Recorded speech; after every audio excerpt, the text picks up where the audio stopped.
Isshin is the king of combat. There's a reason he's one of the most played commanders in all of Magic.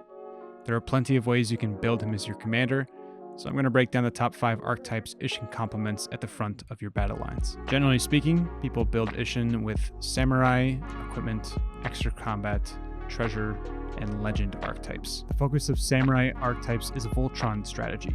The goal is to buff up one creature using the unique Samurai synergies to kill people in one fell strike. Equipment cards play a big role in this deck as well, but the thematic focus is on Samurai creatures. This is probably the most thematic of his decks if you prefer flavor winds, as Kamigawa has given us more Samurai than any other plane. For equipment decks, the focus is still a very similar strategy and list to Samurai, but with a more specific focus on ensuring your equipments hit the battlefield. It's probably the more consistent of the two, as equipment has a lot of support to ensure you're sifting through your deck and finding the equipment you need.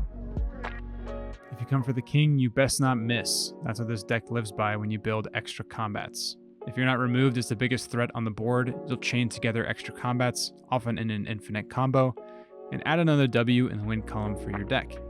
This is likely the most lethal version of Isshin you can build because when it wins hard. The focus of the 4th deck, Treasures, is mostly there to utilize the abilities of the cards within it rather than having a ton of innate synergy. It's kind of a good stuff deck. There are lots of cards that make treasure tokens, but maybe not as many as you'd expect in a treasure deck, and the overall curve of the deck is higher as a result. This is less of a treasure matters deck and more of a get lots of mana to pay for expensive things. Do you know it has a lot of abilities and triggers? Legendary creatures. Isshin takes advantage of that with our 5th and final archetype.